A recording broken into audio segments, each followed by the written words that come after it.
Hello and welcome to a very special in-person episode of the Aspects of History podcast. It's July, and to celebrate the start of the 2026 summer, we're in sunny southwest London with three Aspects luminaries to share our recommendations and favourites from the year so far.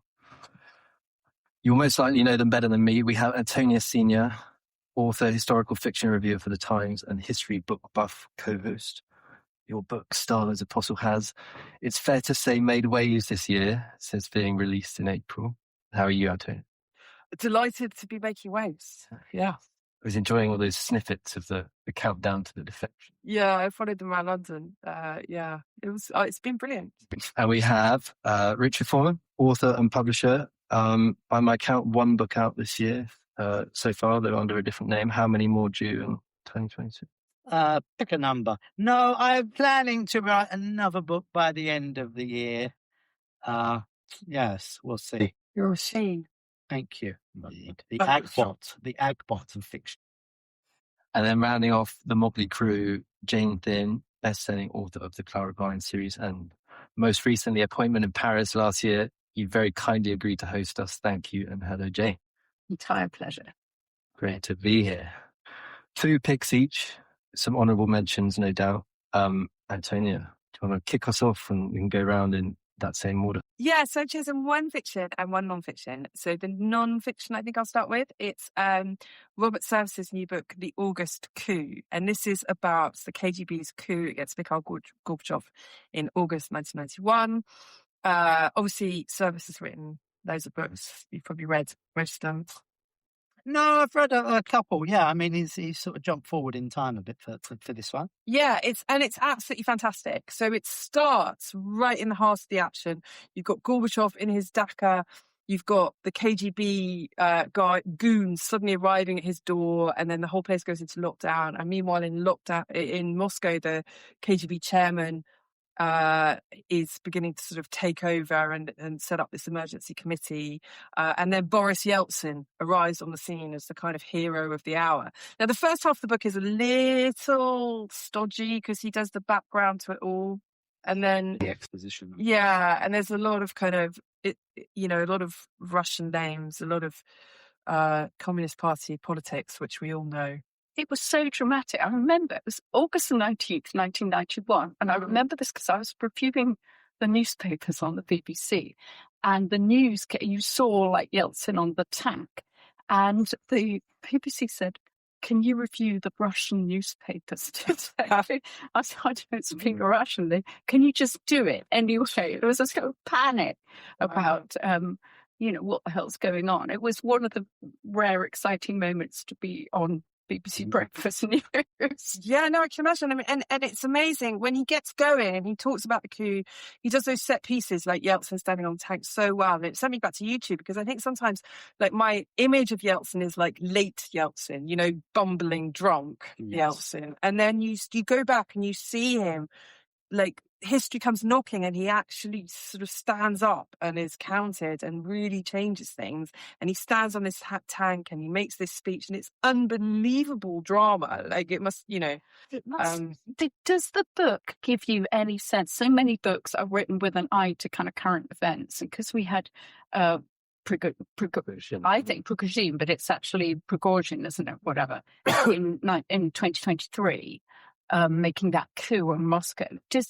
Do you get the sense that it's written with an eye to what's happening now? I didn't really massively, apart from the fact that it's sort of, when he starts talking about the coup unraveling and then the collapse of the Soviet Union, he does then go into he pushes the story forward into the kind of conditions that create Putinism, right? So, of course, in that sense. But in terms of the coup itself, I think he just does it on its own terms and it's wonderfully done. It's really, I guess my only slight criticism is that the KGB were quite squeamish about putting the coup down and about kind of bloods, on the streets. And I could have done with a little bit more of analysis on how the KGB becomes an organisation that's squeamish about spilling blood, because that's not the image we have of the KGB at all.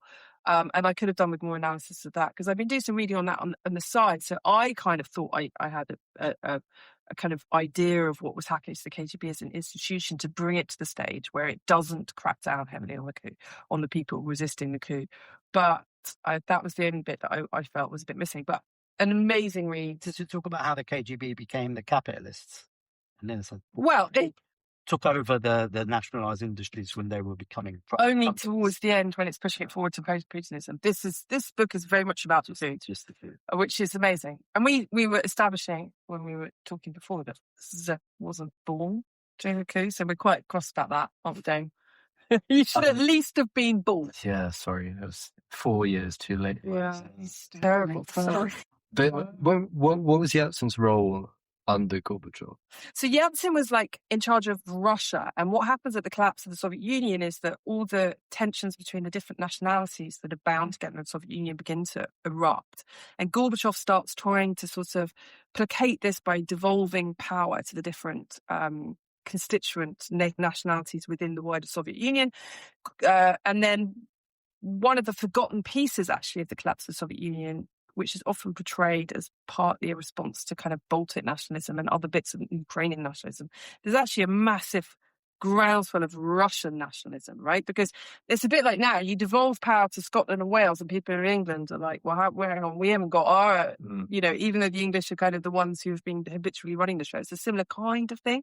So Yeltsin is a Russian nationalist, not a communist at all. Gorbachev is a communist who's trying to kind of recreate a kind of post-revolution Leninist Soviet Union, and the clash between these two is part of what happens with the coup. It's absolutely fascinating. Also, your point, which I know you can, you in your own amazing recent book tackled, is this idea that we get very fixed images of figures in history. So anyone talking about Yeltsin sees Yeltsin as a shambling drunk, unbelievably drunk.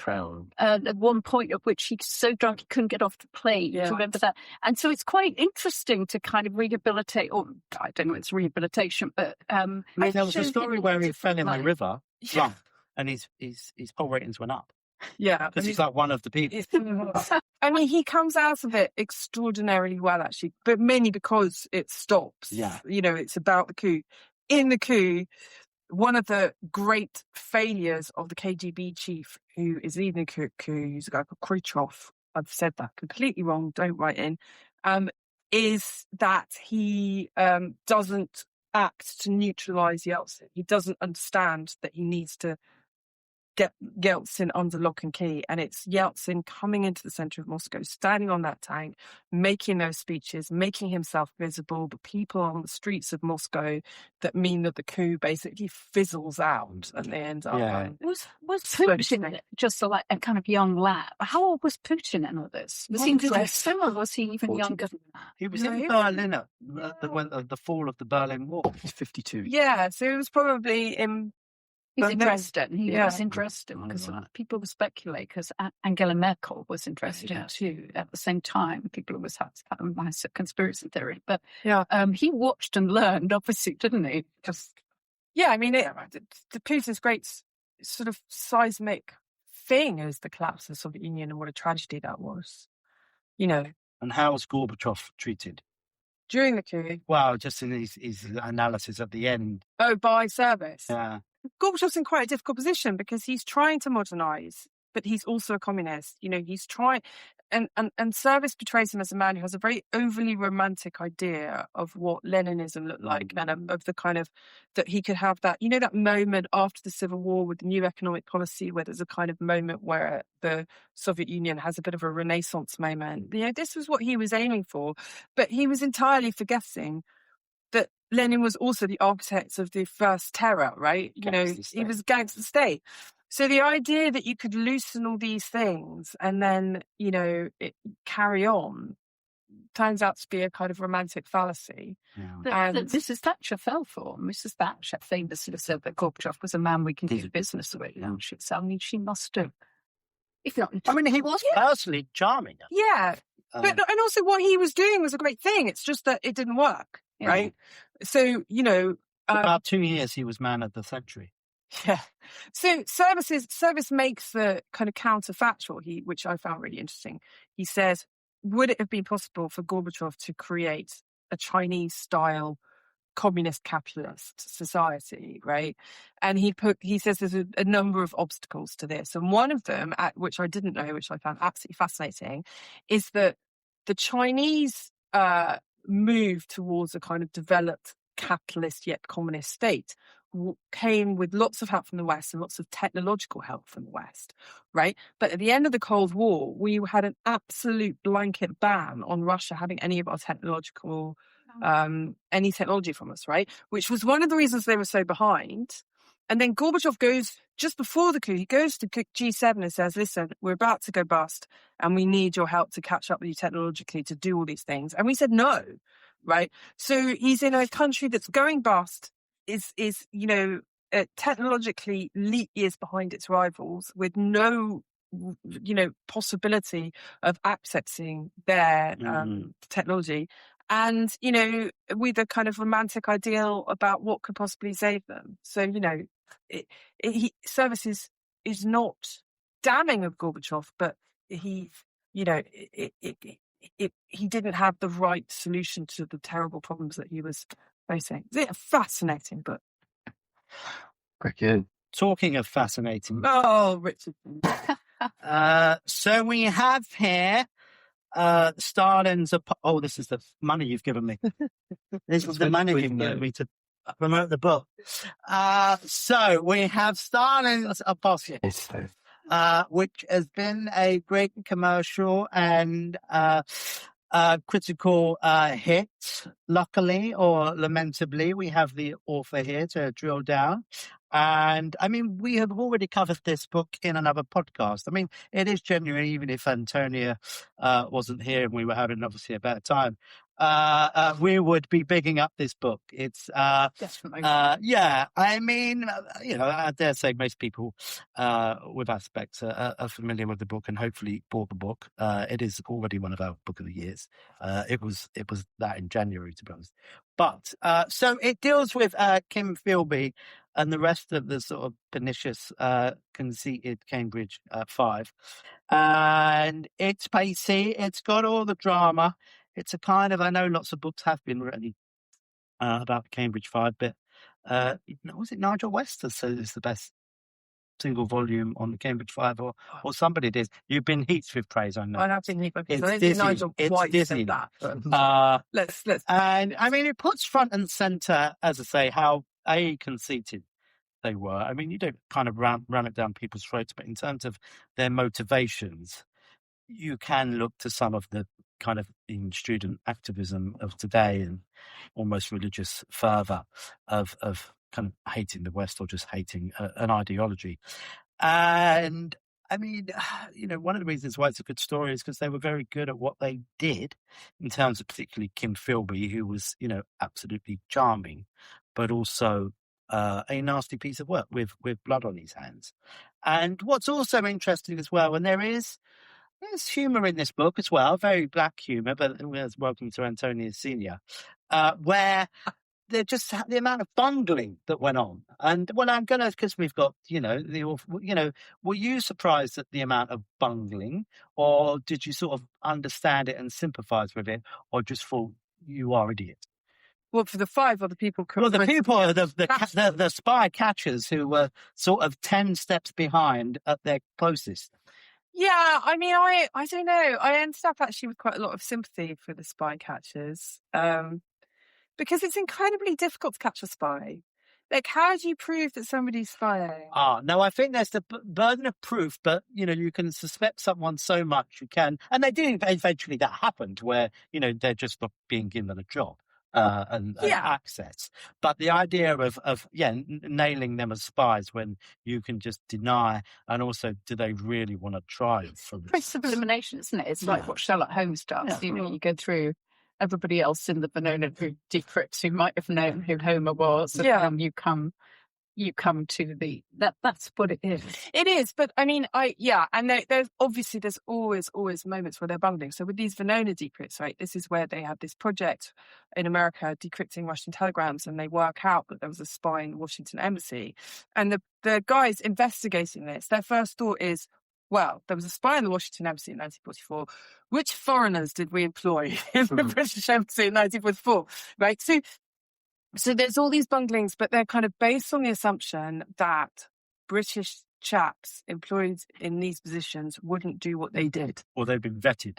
But the vetting is laughable. The vetting is laughable, but then the reason these guys end up, especially Philby and Blunt, in positions of such incredible power at the centre of the British secret state is because at the beginning of the war, MI5, MI6 expands tenfold, SOE's after 16,000 men, there's the PWE, if we were trying to expand our secret state today by the same amount, it would take us 10 years to vet everybody, right? So in one sense, the vetting wasn't possible.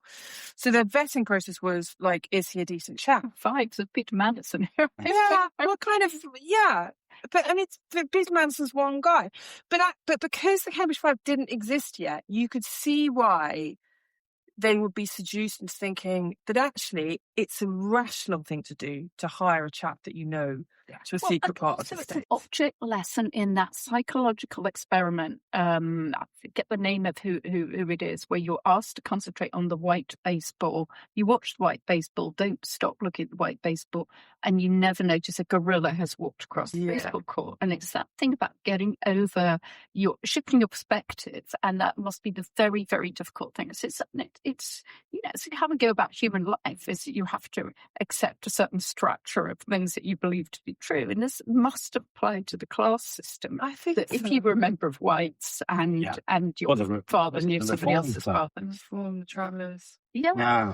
Although there is a moment where, as I say, it's come on, there is a gorilla in the room. Yeah, I mean, look, obviously it would have been better had they been caught earlier, and there were plenty of flickers of things where you think, how did you not pay more attention to this? So there's a defector in 1940, Walter Kowitsky, who says there are some really well-placed spies in the British, establishment. There's another one in 1945, Guzenko, who sort of says there's connected people. Volkov says they're connected people. Volkov then disappears because Philby disappears him effectively.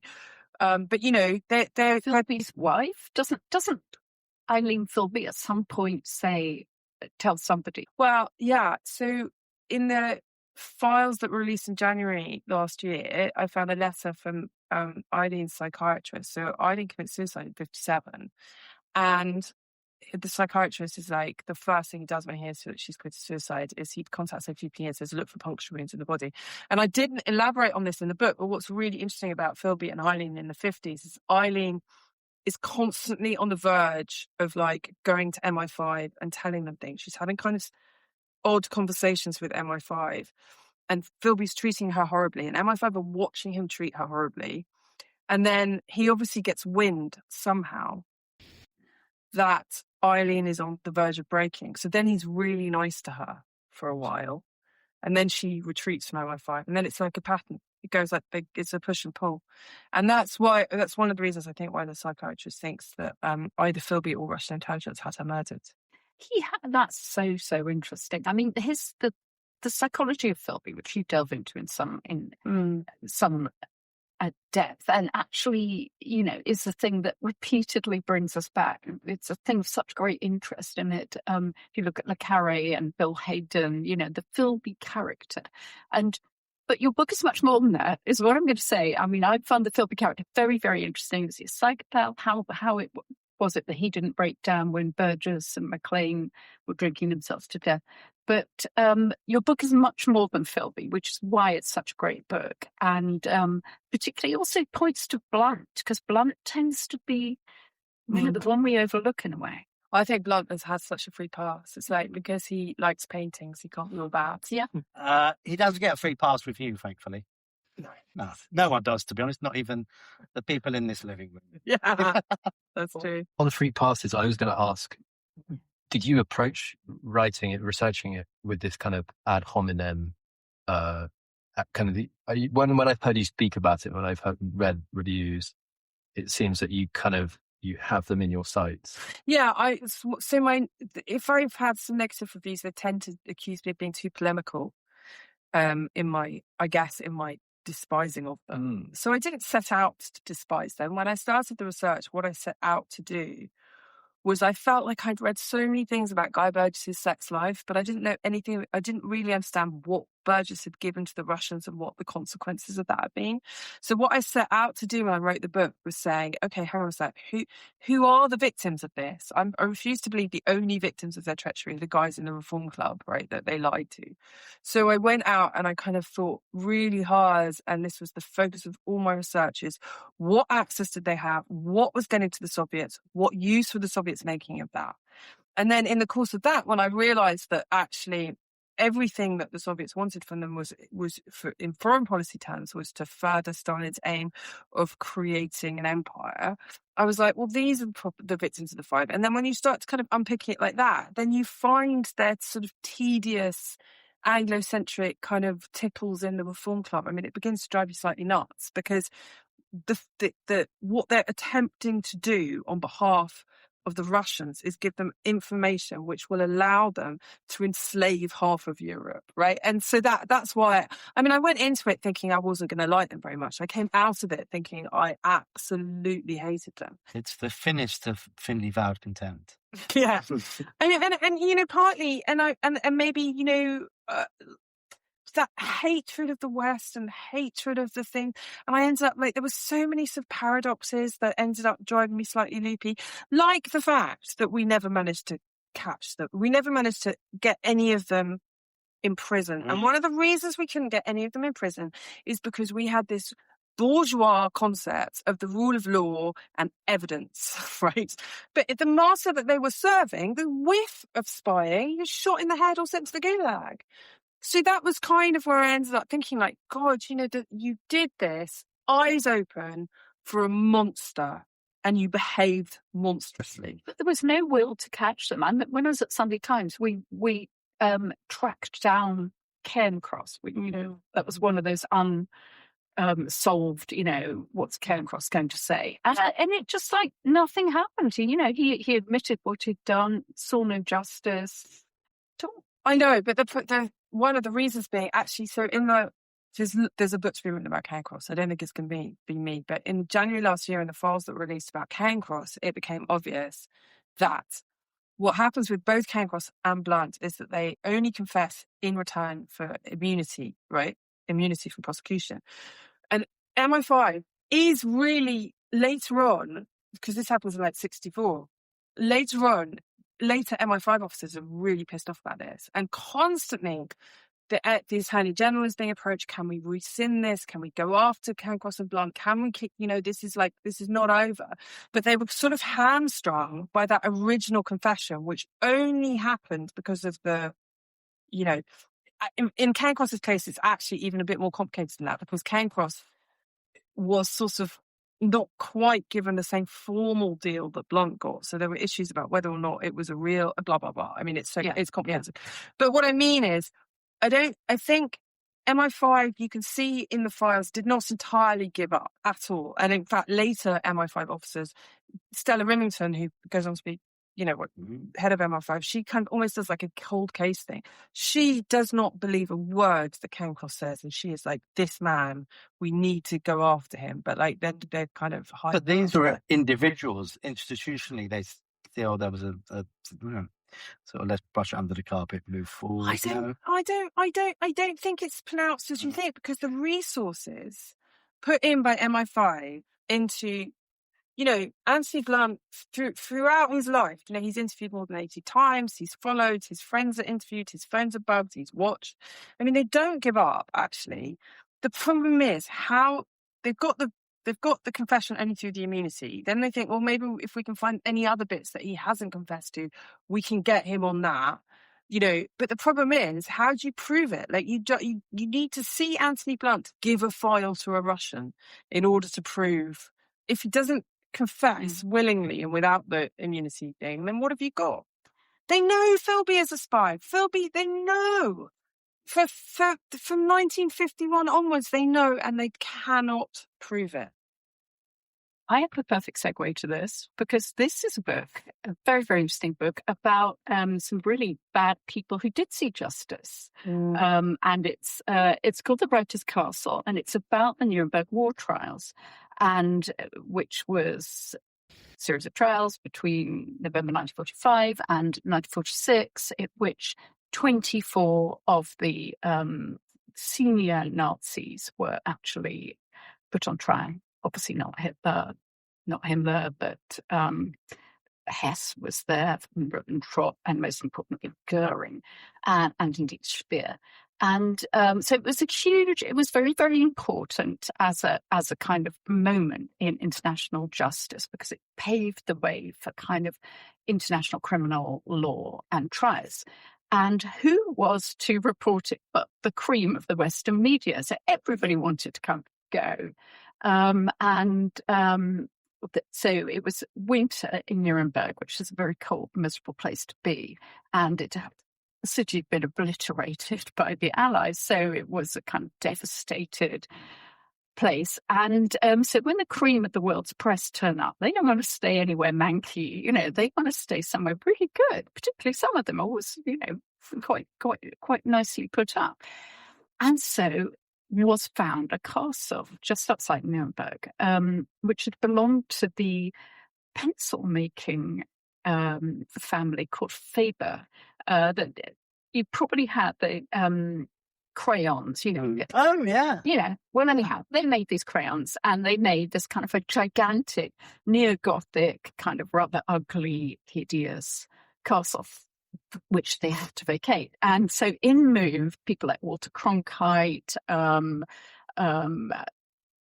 Ernest Hemingway briefly, Erica Mann, David Lowe, the cartoonist, ton of the world's press. And the British, the French, and the Americans stayed in the castle. William Shirer, for example, who'd written all about the Third Reich, stayed there, and they were all going to do their trial pieces. The Russians weren't allowed to stay in this nice castle, and they had to stay down the road.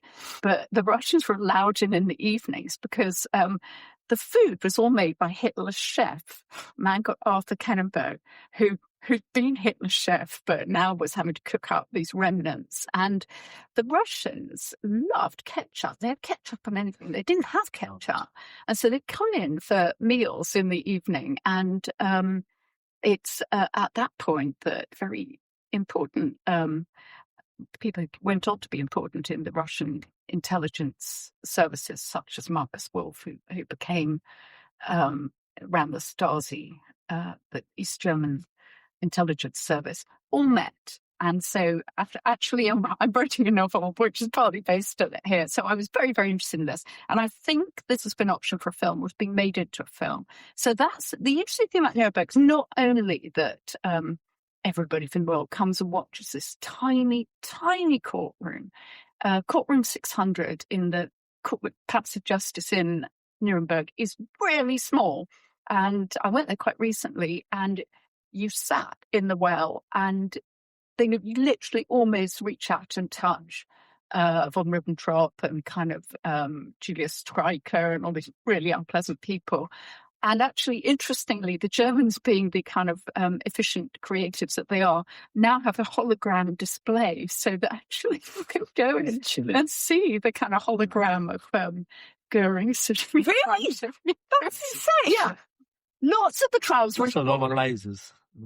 Lots of the trials were really dull, and the journalists resorted to everybody had an affair with everybody else. Rebecca West had an affair with Francis Biddle, who was the American judge. Everybody carried on in the evenings, because there was nothing else to do apart from anything else, and there was no electricity and all sorts of things. But when Goering went on the stand, that's when everybody got excited. And I don't know if you've seen the film Nuremberg recently with Russell Crowe, so you will know. I mean, he was interesting because it wasn't until the plucky Brit barrister interceded. There was an article by Andrew Roberts in The Spectator, partly based on the film, but he said, well, actually what happened was this, and it was the British lawyer that got him. Plucky Brit. And so this is, I really recommend this. It's absolutely riveting, and it's particularly people like Erica Mann, who's the daughter of Thomas Mann, the novelist, and who bizarrely married W.H. Auden because she was gay and he was giving her a way to escape. And she's very interesting. She writes in this. So it's a selection of people writing about their experience at Nuremberg and what it was like, I've read it. I really, really, really rate that book. It's absolutely so much fun. It's like just salacious, but interesting, but also serious. I love, which somebody else has also written a book about quite recently, in which there are obviously lots of witnesses in these trials because it's a trial. So the witnesses from the concentration camps, but there are also witnesses like Rudolf Diels, who'd been head of the Berlin police. They all stayed at this place, which is the witness house, and would have breakfast together. So you would have this scenario in which somebody from Dachau was having breakfast with a Nazi war criminal. And it just that bit of it, Incredible. it's astonishing. It was a Guess who's coming to dinner? It's exactly like that with a Nazi twist. But also the other thing about the trials was that you get situations like Albert Speer, who actually worked out very cleverly how to play the trial and said, look, I didn't know. That's what he said. I didn't know, but I accept collective responsibility. Yeah. And that was a clever thing to do. And his deputy managed. Deputy got hanged. And he got 20 years in Spandau. And that's so the whole thing is very interesting, particularly at the moment when international law is comprehensively breaking down, to see the beginnings of it, 80 years ago. Yeah. Do you think people continue kind of to draw from that well of Nuremberg? I mean, we've had 2 podcasts already this year, Nuremberg books. Yes, I'm really annoyed actually. I started writing my Nuremberg novel before Fox came out. But actually, no, I completely understand why people are interested in Nuremberg, because you have people going, well, international law doesn't really exist. And this was the moment of great hope, post-war hope, when you would judge the criminals. So, I think there's going to be a bit more of Nuremberg. And I guess partly we've got TV footage, which helps nowadays for people doing documentaries or just people being interested on YouTube, etc. Yeah. Great. Okay, let's see if we can keep it right. Okay. So Nuremberg starts autumn 45. It's autumn November 45, and it goes through to I think October 46, and then it's all done and dusted, and it's obviously kind of very unpleasant. But actually, only I think at the end there are only 21 because Goering obviously committed suicide in his cell. I think only 21 people were finally judged, and it's you think of the huge number of people out there, the huge number of Nazi war criminals walking around. So November 45 is when my pick begins. So we're 6 months on from Hitler in the bunker, and the great Allied idea is to send the Dynamo Moscow team to go and play some matches in the UK. So this is Cold War football, a history in 10 matches, which was written by 2 professors, Tony Shaw at Hertfordshire University and Alan McDougall, who's at the university in Canada, University of Guelph. Quite an academic book, but eminently readable. So we begin with this, all the cracks in the foundation between the 3 powers. So kind of beginning to reveal themselves, but Stalin thinks, this is a good opportunity. The Brits are keen, and Dynamo Moscow, possibly the best team in Europe at the time, they come over, they play Arsenal in this absolute, it sounded like a shit show, but nobody can see anything. It's November, complete fog everywhere. You've got Dynamo players elbowing people in the face, and it's really coming in.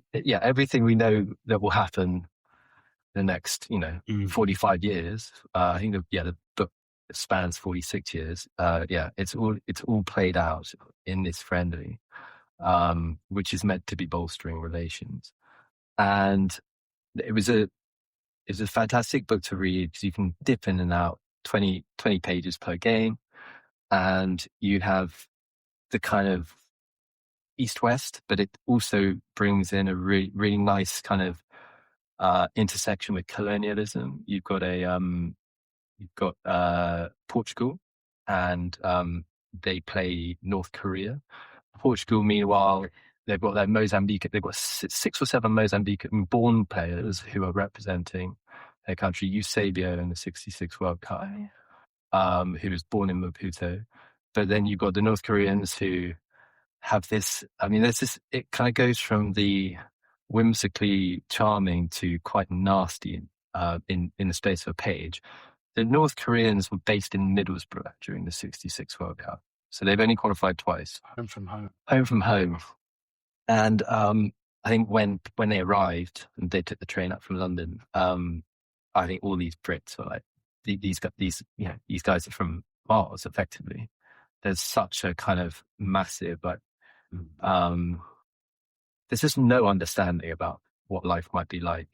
But they kind of warm, Middlesbrough folk warm to them. All these kids are turning up at training to watch them prior to, and they miraculously make it to the quarterfinals, and you get trainloads of people coming from Middlesbrough down to Liverpool to watch their quarterfinal against Portugal. And he continues a narrative. They've each taken a few chapters, but Alan McDougall continues the narrative.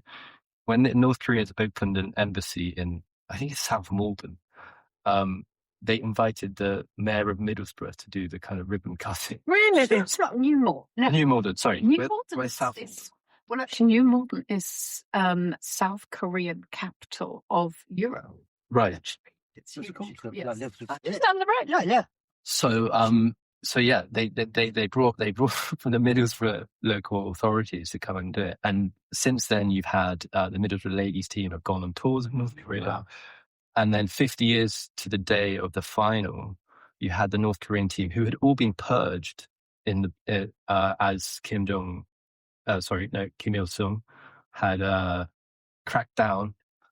They'd all been kind of purged and sent out into the mountains to do kind of forestry. It's really, really easy in there. I mean, did anyone defect? Did it defect? No. No, but in any of the stories, yeah. So the kind of hinge point of the book is the 1974 World Cup, which was a really kind of poor quality tournament. But you've got the Germans, the only time that the West Germans played East Germans in competitive. They played a couple of times in the Olympics, but the only time West Germany go and win the tournament, but it's still seen as this hollow win in the country because they lost to East Germany in the group stage. And a guy called Jürgen Sparwasser, I think he was playing in Leipzig, and they were the kind of big East German side. He defects 15 years after scoring the winner for East Germany, just before the war falls. But you've got this kind of hinge point there. You've got Mobutu and the Democratic Republic of the Congo are playing Yugoslavia. The Yugoslavian stuff's really interesting. I didn't realize quite how early Tito had kind of broken with Stalin. And they have this kind of slightly bizarre game, which the Irish tried to call off. McQuaid, who was the kind of slightly dictatorial Bishop of Dublin, mate of De Valera, is trying to call off this game because Tito's imprisoning Catholic priests. So you've got it's wow. You just don't have like it's very it's not binary at all. You've got so much kind of political narrative that feeds into, but they describe that as well as they describe what happens on the pitch. What's this book called? Core Football: A History in 10 Matches. Sounds amazing. It's great. I'm going to buy it. See, I'm all in. I was keen to choose it because Just in time for Father's Day. Yeah, exactly. So no, I thought it was good to get a sports history because you've often ranted and raved about all these choices. Yeah, but he always chooses cricket. That's because, like, who cares about cricket? There you go. But you're intrigued. I'll read a book about football. I've read one of the best books I ever read was a book about football. Which a guy one? called Alex Bellos about Brazilian football. Oh, cool. Oh my God, it's amazing. Oh, yeah. There was a book with Dynamo. years ago by Alex someone. That sold very well. Oh, really? About that was the really Russians. It was like Almost Escape to Victory, where they got Okay. Dynamo Kiev to play the Germans. Yeah. Yeah. I mean, footballers, if you think of like the Damned United and, Oh, right. and indeed Fantastic. England, I know football is Mm. such a good metaphor dramatically. I think if you're a film person, you need to be scouring that book. North It sounds Korea about like 15 different films. Fantastic. I was in tears reading about it's why reunion 50 years later on the Middlesbrough ground where they all kind of lined up, and there's this beautiful picture of it. But then equally, you've got Pinochet uses the national stadium in Santiago and uses it as a concentration camp, and suddenly the USSR are drawn in a qualifier against Chile. Everything gets kind of cleared up within the space of a week. FIFA go and say, oh yeah, this is fine, knowing full well what's been going on. FIFA can't come out well. 74 is this hinge point as well.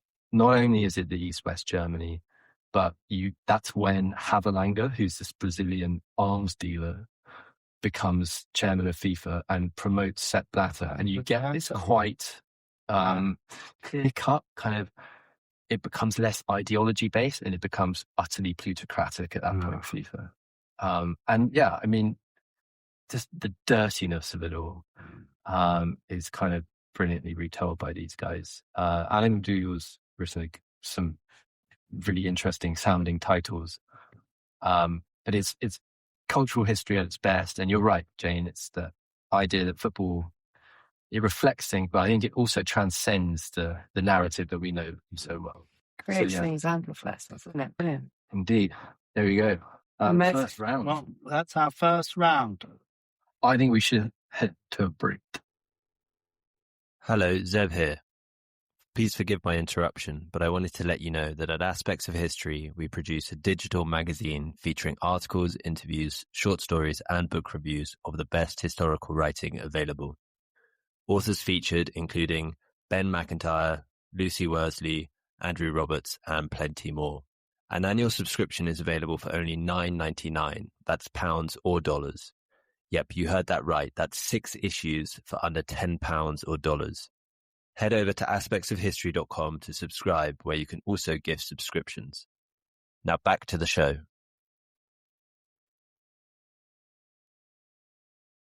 So we're back.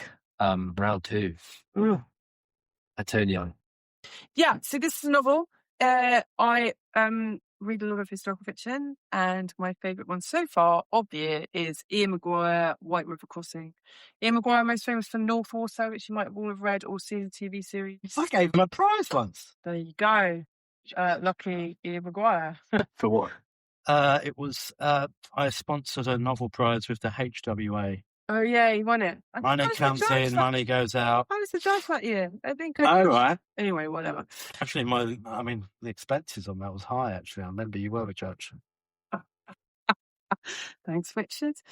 Anyway, this book, it is set in the late 18th century in Canada. Somebody appears in this remote kind of fur trading outpost with a lump of gold, and there's a kind of gold fever it takes. And the head of the fur trading place sets up a expedition to go and find the gold field. And it's kind of 3 Brits and some Indigenous guides, and they set off. And it is exactly as miserable as you would expect from an Ian McGuire novel. It is brutal. Like, the journey itself is pretty horrific. It's like the wastelands of Canada in the depths of winter. And then everything gets even worse when one of the English guys gets into a fight with one of the Indigenous guys and ends up winning as a prize a night with this man's wife, which creates all these kind of ripples that spread.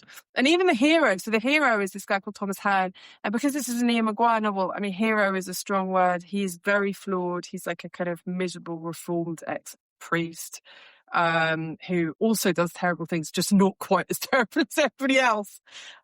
So it's utterly enthralling, very bleak. You can't put it down. And his ability, just in North Water, like you were on this ship as people kind of civilization broke down. It's a sort of similar trick he does here, and nobody is doing that kind of stuff better. And I absolutely loved it. Strong recommend.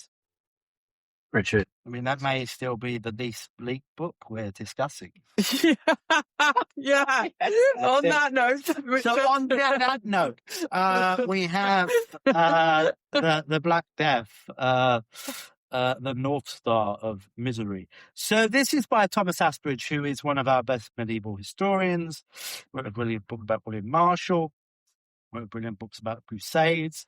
And he's turned his eye towards the Black Death. And there's been lots of books about the Black Death, as we know. But this one is a great one-stop shop because it covers, in a sense, the Middle East and the non-European places. And he's done well to research all these places. Basically, as you may imagine, though, the Black Death was as equally kind of destructive and nasty in these places as it was in Europe. And, you get a sense of just how developed, though, the sort of Middle East was at that point where, for instance, we will lament, 500 people dying a day in London of the Black Death, but at its height, about 20,000 people were dying a day in Egypt. So that gives you a sense of the scale. And, Asbridge is very good where, the rule of thumb is that, a third of the people died, where the Black Death kind of touched on average. And there's been some pushback on that over the years where it couldn't possibly be that bad. But Asbridge sort of, looks at the figures and say, well, it was awful. At the same time, society held together. We had a good Black Death in terms of England. As many people died, society hung together. We kind of prospered afterwards, where what with labour shortages, the sort of, there was, people's kind of, their sort of worth and standard of living went up as a kind of, black silver lining, if you like. But it was horrible. I think, in terms of probably, I don't think it's that dramatic to say, it was even worse than Stalin's Britain. The times of the Black Death. Higher taxes, of course, now, but yet. With contemporary resonances, now I've known you a long time, and I'm pretty sure I remember you being a strong lockdown skeptic.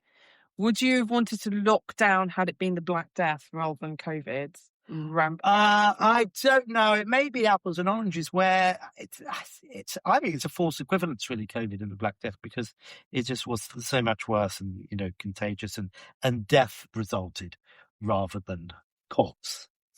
So he doesn't sort of labour on about that either. I think he's too smart. Although actually, Thomas Asbridge suffered from long COVID. Actually. Oh, really? Well, it wasn't. The bubonic plague wasn't a virus; it was bacterial infection. Or am I completely right? Well, he does go into the science of it, and one of the great heroes of the book is actually someone from the kind of 18th, 19th century, like French scientists who narrowed down kind of what it was. Exactly. It wasn't brought on the rats. It wasn't from fleas brought on the rats. That's the interesting thing. So the school boy version, the girl version, the rats had fleas on them. It was the rats that did it. Yeah. And that's been very much questioned. It couldn't be. Yeah, it wasn't. The rats were a carrier, but it wasn't. But unlike COVID, which mutated as a virus and therefore got less dramatic as the 2 years went by. The Black Death stayed. Bubonic plague is still bubonic plague. You can still get it. Yeah, the waves kept on. So it's always going to kill you, Yeah. So that's an interesting. That is why you would take it very seriously and move to the country if you possibly could. So, well, that's it. So, certain affluent people were able to do that. But to be honest as well, as this, there's lots of, thankfully, in a sense, lots of, middle class people or whatever, or aristocrats it was touched by, but also they wrote about it. You got basically, you have Petrarch, the Italian poet, who's one of the great sources of the book, and he's very articulate about death. The Decameron, which was written about. Yeah. So it's a kind of, I highly recommend it if you're a fan of medieval history, or just Yes. if you only read one book about the Black Death this year, you'd be a fool not to read this one. But there is more humour in Stalin's Apostle, would you believe? But yeah.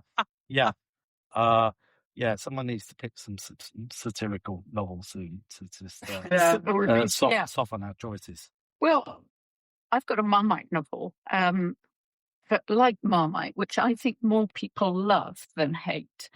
I think more people will like this book a lot than hate it. But I can see that at least one person on the panel, I suspect, won't like it. Because what it is, it's None Such by Francis Bufford, and it's a historical fantasy set in the Blitz about a young woman called Iris who works in a financial centre in the City of London, and she comes across a series of magical people, and she interacts with supernatural powers who want to turn back time, led by a very kind of wicked woman called Lal, who's kind of fascist, just sort of like some Mitford-esque fascist, who wants to turn back time so that the war has a different outcome. And what our heroine Iris has to do is cross a bridge into Nonsuch to I don't want to spoil it, but make things work out okay. So it's a kind of the number one thing I would say about Francis Bufford is he's an extremely beautiful lyrical writer. So for the writing alone is sort of sensuous, kind of like opulent writing. You swoon at the writing. It's so good. But a lot of people who would like a World War II thriller won't like this because you've got magicians in it, and it just isn't going to work for an awful lot of people. And in fact, if you look on Amazon, it's either 5 stars or 1 star. So it's like that. However, it has been very successful, and there's going to be a sequel. But what I think is interesting is that we've got this huge surge in fantasy fiction / romantasy fiction, and people want to, in a way, possibly get on a bandwagon or possibly just understand that the boundaries of genre are changing. And I'm very interested in this idea because I remember at university thinking, I want to do a paper on World War II fiction, which I thought would be, we were huddling in the bomb shelter. Not a bit of it. World War II fiction was C.S. Lewis writing Narnia and, Tolkien writing Lord of the Rings. It was fantasy, Gormenghast, because people want to escape, unappealing times. And I think we're having that all over again. So I think that is partly the reason why this is a very successful book. It's not kind of Len Dayton, our needs are different at the moment, or certainly the readers' needs are different at the moment, and they want something that is completely fantastical and probes different ideas about the supernatural. So there you go. I do recommend it very much, but my but is I know an awful lot of people wouldn't recommend it, but I'm saying read it. It's very much worth reading. I think the reason I'm a bit nervous of it is the same as, so I read a brilliant book earlier this year by a woman called Rebecca Lay, which the premise of which was that Anne Boleyn, after her beheading, gets up, picks up her own head, sews it back on, and goes off to wreak revenge on Henry VIII, right? It's actually a brilliant book. I picked it up, thought I was going to hate it. It's actually really well done. I really loved it. And I'm sure I'm going to love that because Francis Bufford is a fantastic writer. My absolute fear as someone who reviews historical fiction and reads so much of this stuff is that just in the same way I went through a phase where the only thing I was getting on my desk was feminist retellings of Greek myths, that if this shit takes off, all I'm going to get is like it's totally witches meets Nazis. Fucking I'm sorry, it's Zombie Jane Austen. Do you remember Zombie Jane Austen? Yeah, everybody. Oh no, this is totally going to happen. And, I would see Disclosure Day the other day, which is Spielberg's latest about is alien life out there, which I really enjoyed. But what he's also doing is like saying, let's explore different intelligences in a different way. And, time of AI and artificial intelligence, I think people are quite interested in different intelligences and, there are more things in heaven and earth than I've dreamt of, sort of thing. But you're quite right. You are going to get zombie nonsense. For me, it's not Marmite, kryptonite. Yeah. Yeah. I mean, I'll find that I can actually run, and I'll be running away from it.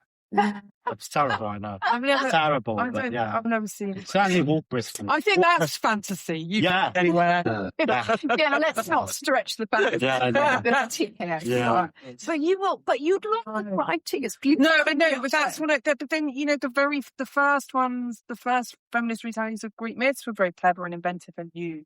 The problem is the tendency to jump on bandwagons and keep bringing out the same stuff. And as a concept, I am not okay with, elves and Nazis being in the same novel. Mhm. So, like, I feel like... We get trolls with that. I feel this is what's coming my way. And I don't want it. I mean, my favourite historical fiction is hyper-realist. This is why I'm choosing Ian McGregor. Ian Maguire. I like people to be miserable and die young. I do not want elves and dragons. It's very interesting. I mean, I remember hating magical realism. Hated magical realism. Yeah. And just and actually that did sort of dry up a bit. That kind of that came to a halt. I think actually the novel form is very well developed. I mean, some of this is probably informed by the likes of Netflix and Amazon Prime, and this is what they're. But no, they make it as well, but just the amount of stuff being optioned as well. And that's what's partly driving it. And also, so be it. Yeah, and look, I'm not. I'm all for inventiveness. I'm, as I say, I really loved the Berlin book. I would watch that if it came on TV. A rampaging zombie ambulance. You don't watch anything. I don't watch TV. Okay, I wouldn't. But I'm just nervous about it as a genre. That's all. And I understand. So on the one hand, obviously fiction has no rules. You can write anything, and you have to take that for granted. But there are some subjects like the Holocaust where you don't actually want somebody kind of screwing around with it. No, 100%. And it's just like, it's a subject of great import, and you do not want somebody kind of introducing a zombie. And I'm not saying that that's not a takeaway from this, but I think that that's where hesitation comes. Yeah. Even though you should be able to write a novel about anything under the sun. Well, some people can. I mean, someone like David Mitchell can, genre bend and just. I mean, again, we've got the quality of the writing coming through. Even David Mitchell, my favourite of his was the 1,000 Awesomes of Jacob de Groot, which actually he did was quite a traditional, conventional novel. I mean, look, we'll see. No, I think you should play tennis with a net. In terms of structure. Oh, I see. We can't just. Who's in it? Yes. Who's in it? Why are you playing tennis with her? I didn't see he was a tennis player, actually. Yes, I used to play tennis years ago. Yeah. I'm going to do that on there, but no. Yeah. I mean, I will read it, and I will, probably almost certainly enjoy it. And I think also, counterfactuals work brilliantly. Of course, you did a brilliant counterfactual series. So, I don't want people just to be hidebound. So I need to be open-minded and happy and generous of spirits, which is as unlikely for me as Richard. I realise you said that sarcastically. I didn't. I was trying to be straight. I didn't. But I seriously hesitated before. When I wrote Widowland, I really did hesitate because it was a time, World War II. It really mattered a lot to an awful lot of people. And but I thought at the same time, the what ifs of history and all that. It's very you have to ask these questions. But yeah, there are some mixes work, some mixes don't. I think this is actually takes it right up to the wire. So we've been quite 20th century heavy. So I'm going to take it apart from Mr. Asbridge, I'm going to take it way back to Ferdinand Addis's Conquest, A History of Rome and Britain. I guess we've just been kind of talking about preconceptions of genre. It doesn't fill me with massive amount of enthusiasm, A History of Roman Britain. However, this kind of slightly dissects that whole idea of a backwater province that, we know a few names, Boudica, Humayda Carausius, Hadrian's Wall.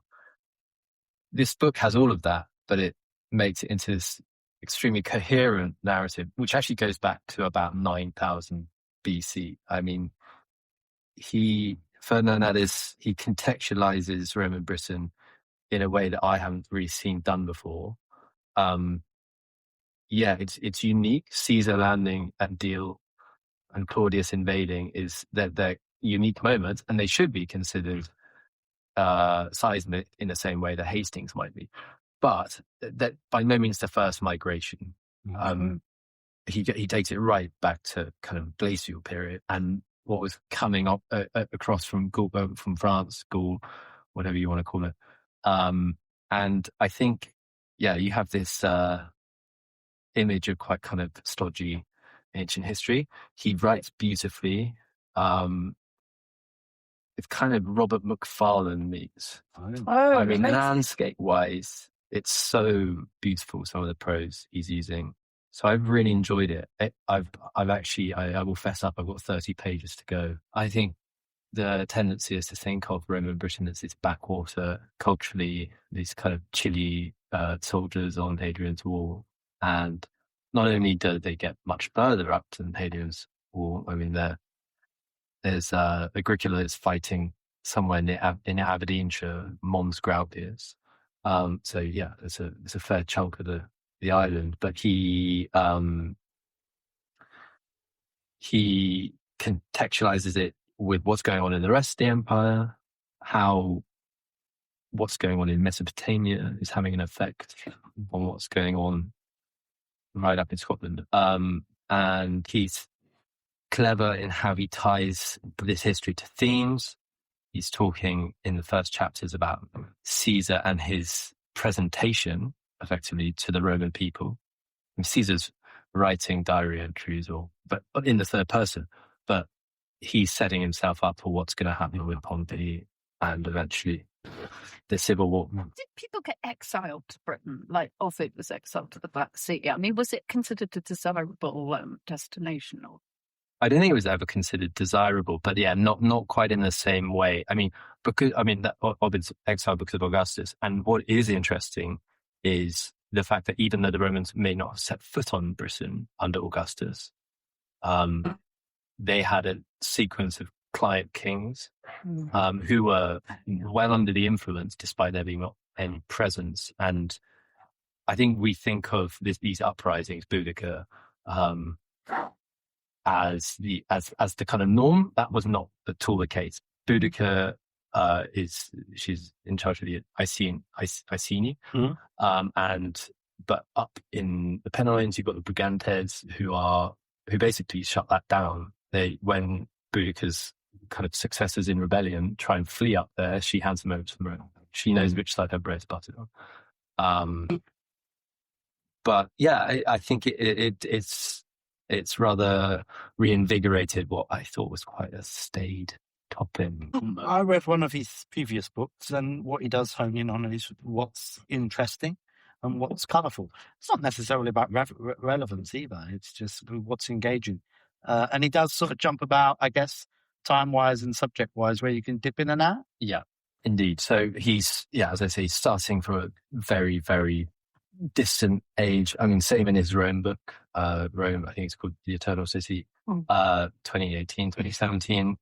He's going right from Romulus and Remus all the way up to Fellini.